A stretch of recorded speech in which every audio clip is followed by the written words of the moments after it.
한때 전차는 전쟁의 승패를 결정짓는다고 하여 지상전의 왕자라고 불렸던 시기가 있었습니다. 그러나 냉전 이후 전쟁의 양상이 변화됨에 따라 전차의 수요는 위축되었는데요. 전차 무용론까지 등장하며 퇴출당할 위기였던 전차 수요는 우크라이나 전쟁 발발을 계기로 급증, 현재 세계 각국에선 신형 전차 개발 사업이 활발하게 진행되고 있습니다. 다시 말해 현재까지는 전차를 대체할 만한 새로운 무기 체계는 없으며 전차를 뛰어넘는 새로운 장비를 개발하기 역시 쉽지 않습니다. 그 때문에 전차는 당분간 거의 모든 전장에서 활약할 예정이고, 그동안 문제시 되어왔던 약점은 장비의 개량과 제병 협동과 같은 전술을 통해 보완되어야 할 텐데요. 그렇다면 현대전에서 여전히 중요한 비중을 차지하는 전차의 매력은 무엇이며, 그 중에서 유독 한국산 전차가 주목받는 이유는 무엇일까요?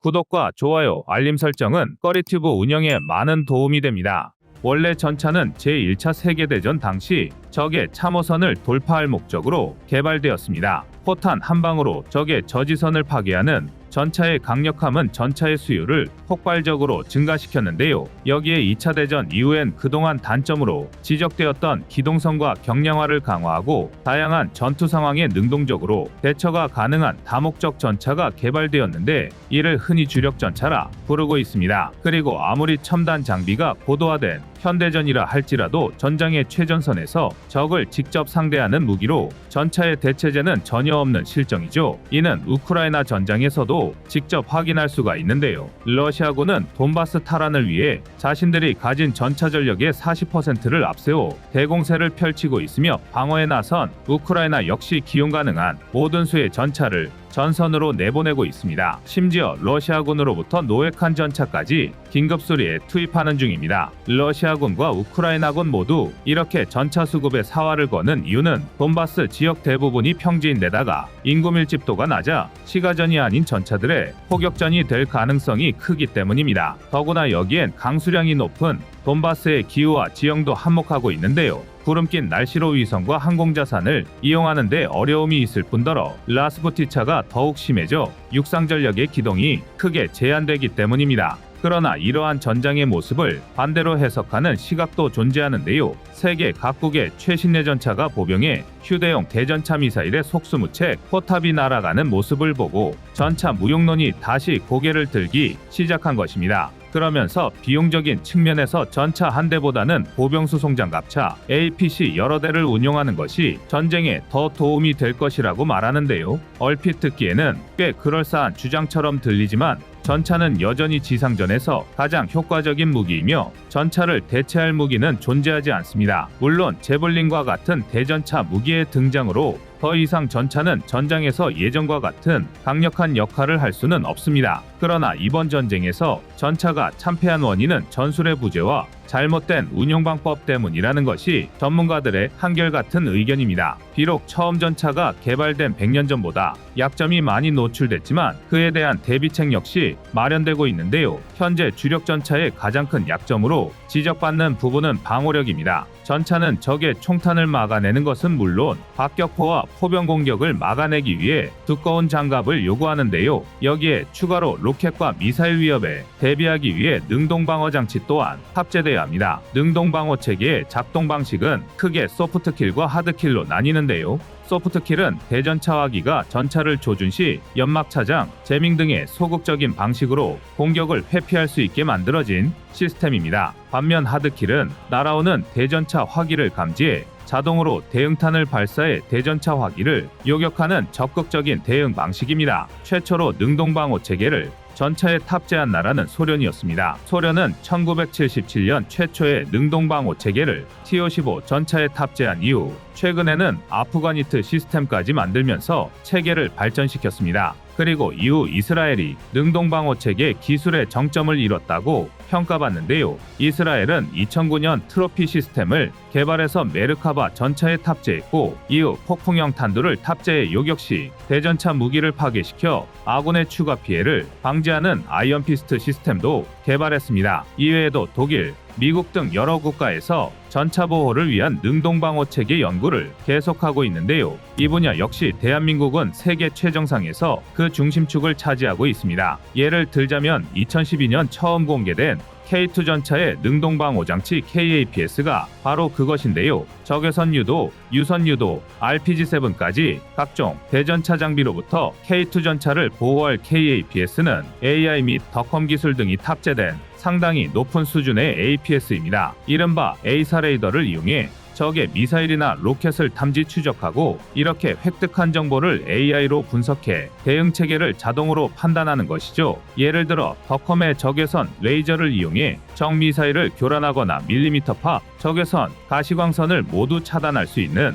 영역 차단 연막탄을 발사해 적의 대전차 미사일이 공중에서 폭발하도록 만들 수도 있는데요. 또는 트로피 시스템과 마찬가지로 직접 요격탄을 발사해 로켓을 파괴할 수도 있습니다. 능동방어 체계 개념을 처음 도입한 러시아의 연구 결과에 따르면 APS를 탑재하는 것만으로도 전차의 생존 가능성을 무려 3배 이상 끌어올릴 수 있다고 하는데요. 이라크 전쟁 이후 대부분의 선진국은 군 차량의 지뢰나 소총탄 방호를 기본으로 적용하기 시작했으며 신형 군용 차량의 경우 대전차 지뢰 방호 시스템을 탑재했습니다. 하다못해 경제 규모가 작은 동유럽 국가들마저 최근 도입한 전차 및 장갑차의 APS를 기본 사양으로 채택하고 있습니다. 그러나 크고 작은 하천이 많고 지형이 험악한 대한민국의 지리적 특성으로 현재 K2옥표엔 장착되지 않은 점은 아쉬움으로 남아있는데요. 현재는 소프트킬 방식의 능동방어 체계만 탑재하고 있지만 필요시 언제든지 하드킬을 장착할 수 있도록 업그레이드 준비를 완료한 상태인 점은 다행스럽다 할 수 있습니다. 그리고 전차의 설계에서 또 하나 고려돼야 할 중요한 사양은 전차의 기본기라 할 수 있는 무장인데요. 현대의 주력 전차들은 적 차량을 격파하고 요새를 공격하고 적의 중장갑 차량까지 상대해야 하기에 최소 100mm 이상의 강력한 주포를 장착하고 있습니다. 또한 이렇게 장갑이 두꺼워지고 무장과 부무장, 장착할 광학 장비 등이 늘어난 만큼 전차는 기동성과 운용성을 확보하기 위해 강력한 엔진 역시 필수라 할 수 있겠습니다. 그리고 대한민국은 차세대 전차로 구상 중인 K3가 새로운 설계를 공개했습니다. 이번엔 기존보다 전체적으로 더욱 미래지향적인 모습이 되었는데요. 물론 단순히 디자인 때문에 이런 형상이 된 것은 아닙니다. 새로운 모습의 K3는 K2옥표의 피탄 거부 컨셉을 더욱 강화한 모습인데요. 여기서 말하는 피탄 거부란 문자 그대로 적의 포탄을 맞고 버텨내겠다는 게 아니라 아예 피격당하는 상황 자체를 만들지 않겠다는 것입니다. 과거 반능동 유기압식 ISU를 탑재한 K2는 이른바 무릎 꿇기라고 불리는 극단적인 움직임까지 가능했는데요. 이 덕에 차체를 낮춰 골짜기나 구릉에 바짝 엎드리는 방식으로 적의 공격을 회피할 수 있고 반대로 언덕 위에 매복하는 방식으로 적을 요격할 수도 있습니다. 산악지형이 많은 대한민국 안보 환경에 꼭 필요한 능력인데요. 방어력도 뛰어나서 K2옥표는 RHA 기준 800mm 초중반을 관통할 수 있는 화력의 자탄을 방어할 수 있습니다. 이를 또 자탄 방어라고 하는데요. 이를 거꾸로 말하면 K2옥표의 전면 방어력이 최소한 800mm 이상이라는 뜻이 됩니다. 적의 포격을 맞지 않고 맞더라도 최대한 버텨내도록 설계된 게 바로 대한민국의 K2옥표인데요. 그런데 새로이 공개된 K3는 여기서 한 발 더 나아가 스텔스 기능이 적용된 것으로 보입니다. 그리고 스텔스 설계를 적용하였을 뿐만 아니라 스텔스 도료를 사용해 적의 레이더를 회피하고 피탄 거부 능력을 더욱 강화한 것으로 알려졌습니다. 이를 위해 전면부에 조종수 해치를 없애고 차량 내부에서 외부를 관찰할 수 있도록 아이언 비전 같은 증강현실 기술을 적용한 것으로 예상되는데요. 포신 역시 포구 직전까지 커버가 쓰여 있는 것으로 보아 레이더 전파를 흡수하는 스텔스 설계를 적용한 것으로 보입니다. 이는 대한민국의 형궁이나 미국의 FGM-148 제블린, 중국의 홍젠 시리즈, 그리고 북한의 불새 계열 대전차 미사일 통칭 ATGM-S가 대부분 적외선 추적 방식을 사용하기 때문입니다. 이외에도 AGM-114 헬파이어, 스파이크 대전차 미사일 등 3세대 ATGM-S는 적외선 추적과 밀리미터파 추적을 모두 사용하는데요. 현대의 주력 전차들은 파워팩의 고출력화가 이루어지면서 방출하는 열의 온도가 상당히 높아졌기에 전차를 파괴하기 위해 개발된 ATGM-S의 탑어택에는 쥐약일 수밖에 없는 이유입니다. 때문에 K3는 열을 내뿜는 배기구에 적외선 감쇄망을 씌우거나 MCS 같은 전차 위장망을 덮어 여론을 최대한 숨기고 있습니다. 그 이유는 멀리 갈 것도 없이 우크라이나 전쟁에서 왜 전차 무용론이 등장했는지를 떠올려 보면 금방 납득할 수밖에 없는데요. 이로 인해 현대 전차들은 보병과의 제병 합동이 필수 요소가 되었고, 대한민국의 레드백 역시 적외선 추정 미사일에 대비한 은폐 성능을 올리기 위해 추가 열상 위장막을 개발했을 정도입니다. 그런데 만약 이를 다영역 차장 연막탄으로 차단하고 스텔스 구조를 적용해 밀리미터파 추적까지 흡수할 수 있다면 전차의 생존율을 폭발적으로 끌어올릴 수 있을 것입니다. 눈에 뻔히 보여도 ATGMS가 포착을 못하니 타격할 수 없는 것입니다. 그나마 가시광선, 다시 말해 직접 육안으로 미사일을 유도하는 1, 2세대 ATGMS나 RPG 시리즈, LO 같은 무유도 대전차 로켓이라면 타격이 가능하겠지만 K2표 이상의 방어력을 지닌 K3의 장갑을 관통하기에는 역부족입니다. 우선 가장 먼저 눈에 띄는 점은 차체 정면과 측면, 포탑 측면의 벌집 모양 구조물인데요. 포탑 측면의 벌집 모양 구조물은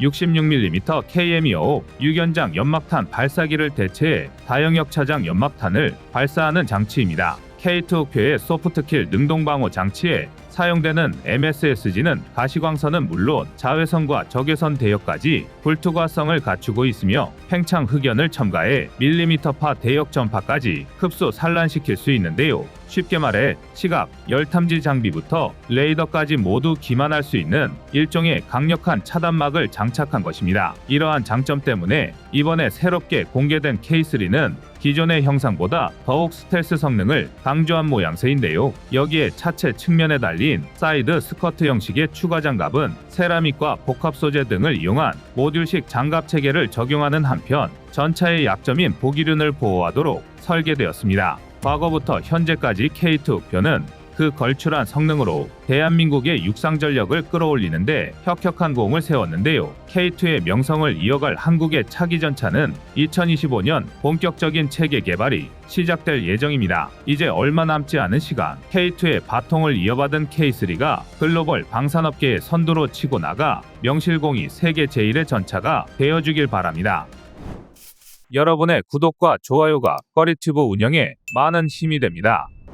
최근 대한민국 육상 군사기술력과 관련된 굉장히 기분 좋은 소식이 들려오고 있습니다. 바로 국산 1500마력급 변속기의 자체 개발 성공 뉴스입니다. 이로 인해 K2표 완전 국산화가 초읽기에 들어섰습니다. 즉 이제는 말도 많고 탈도 많았던 독일 변속기를 사용할 필요가 없는 것은 물론 수출 외방에서도 자유로워졌는데요. 이제는 독일의 지리적 이점을 제외하면 정말 실력 대 실력으로 맞붙게 되었습니다. 그리고 그 시작은 전차 포업권에서 시작될 확률이 높습니다. 그도 그럴 게 대한민국 K2는 이미 130mm 업권이 가능한 모든 조건을 갖추고 있음에도 굳이 시도하지 않고 있기 때문인데요. 실제로 전 세계 최초로 전차 연수 장치에 ISU 유기압 서스펜션을 탑재한 K2는 130mm 활강포의 반동을 완벽히 통제할 수 있습니다. 더군다나 포탄의 무게 증가에서도 비교적 자유로운데요. 애초에 업권을 계획하고 자동 장전 장치를 탑재해서 탑승 인원을 줄였고 내부 공간 확보와 동시에 포탄 무게 증가 문제도 최소화했습니다. 이처럼 대한민국은 K2를 통해 모든 조건을 갖추고 있음에도 130mm 업권을 시도하지 않고 있는데요. 이는 단 한 번의 도약으로 동세대 전차와 초격차를 벌리기 위함입니다. 마치 18년이라는 세월이 흘렀음에도 아직 세계 어떤 전투기도 흉내낼 수 없는 F-22의 성능처럼 확실한 승부수를 띄우기 위해서인데요. 하지만 활강포가 아무리 구조가 간단하고 개발 난이도가 낮다고 해도 무턱대고 140mm 전차포를 개발하는 게 결코 쉬운 일은 아닙니다. 오죽했으면 이미 1980년대 140mm 활강포에 대한 활발한 연구가 진행되었음에도 불구하고 개발에 뛰어들었던 모든 국가가 결국은 포기를 선언했을 정도인데요. 가장 큰 이유는 140mm 활강포의 무지막지한 반동을 효과적으로 억제할 마땅한 방법이 없었기 때문입니다. 실제로 많은 분이 모르는 사실이지만 당장 대한민국부터 K2 개발 초기 단계에서 140mm 활강포를 장착하려 시도했습니다. 그러나 ISU 유기압 서스펜션을 장착하고 있음에도 기동 사격이 불가능하다는 이유와 장약 불안전 연소 문제가 해결되지 않아 120mm 활강포를 탑재할 수밖에 없었는데요.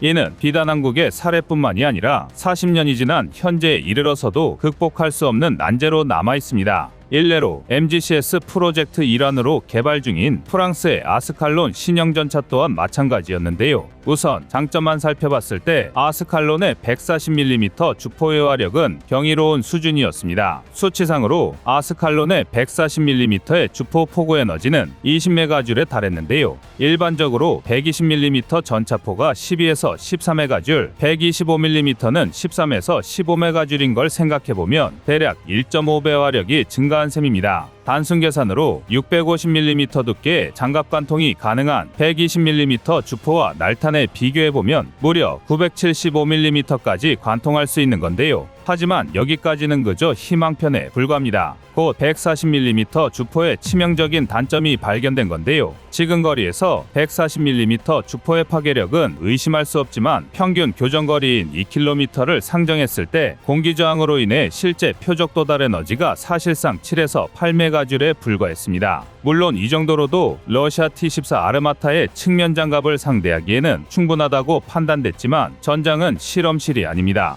늘 완벽한 조건이 맞춰질 수는 없는데요. 만약 피탄 각도가 어긋나거나 정면 장갑에 직격했을 때는 분명한 한계를 가질 수밖에 없었습니다. 즉, 무기 체계에서 가장 중요한 요건 신뢰도를 장담할 수 없는 건데요. 한마디로 들이는 노력에 비해 드라마틱한 파괴력을 뽑아내지 못했다는 얘기입니다. 140mm 활강포의 문제는 이뿐만이 아니었습니다. 정확한 정보는 공개되지 않았지만 일부에서 말씀드린 KF-51과 마찬가지로 아스칼론 또한 심각한 탄약 적재 문제가 예상되는데요. 그도 그럴 게 아스칼론의 포탄은 길이 1.3m에 무게는 약 35kg에 달합니다. 전에 사용하던 120mm 포탄과 비교해보면 길이는 약 30%, 중량은 70% 이상 증가한 건데요. 여기에 더해 140mm 활강포의 반동을 억제할 추가적인 현수장치와 포미장치를 고려하면 전차 내부의 탄약 적재 공간은 더더욱 좁아질 수밖에 없습니다. 즉, 정리하자면 140mm 전차포는 위력 달성에만 모든 자원을 집중한 나머지 운영이 곤란할 정도로 비대해졌다는 얘기입니다. 하지만 이처럼 치명적인 단점이 존재하는 140mm 전차포도 대한민국이 만들면 다릅니다. 대한민국은 후발주자인 만큼 기존의 사례를 그대로 답습하는 실수를 저지르지 않았는데요. 바로 K2 전차의 업그레이드 버전인 신형 K3 전차에 탑재될 140mm 전열화학포입니다. 전열화학포는 내관과 장약의 연소 에너지와 함께 외부에서 공급되는 전기 에너지를 복합적으로 이용한다는 특징이 있습니다.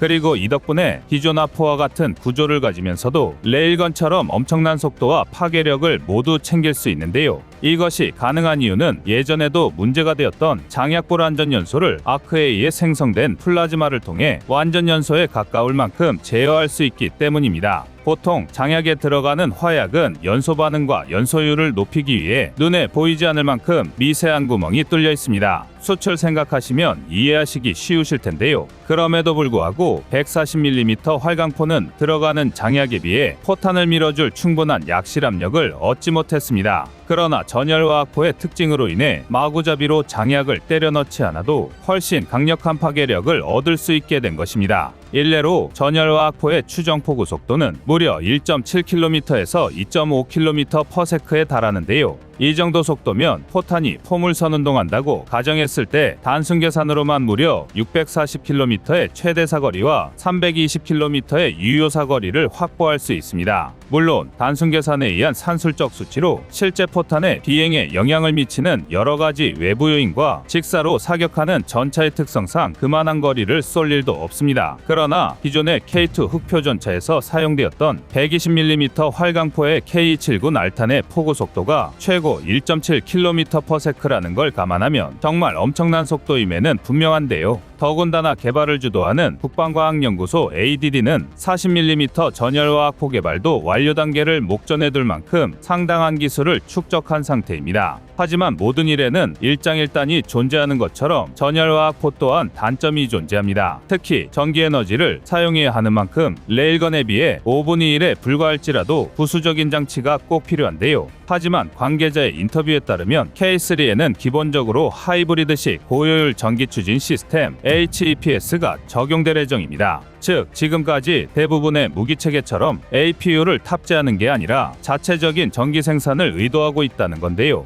이처럼 140mm 전차포를 보류시켰던 과거 대한민국의 결정은 그저 단순한 포기가 아니라 이보 전진을 위한 일보 후퇴였음이 증명되고 있습니다. 자주국방이라는 흔들리지 않는 가치관을 지켜온 대한민국의 고집이 결국은 성과를 보이고 있는데요. 세계 전차 시장에서 대한민국이 승리하는 순간이 머지않은 것 같습니다. 이상 꺼리튜브였습니다.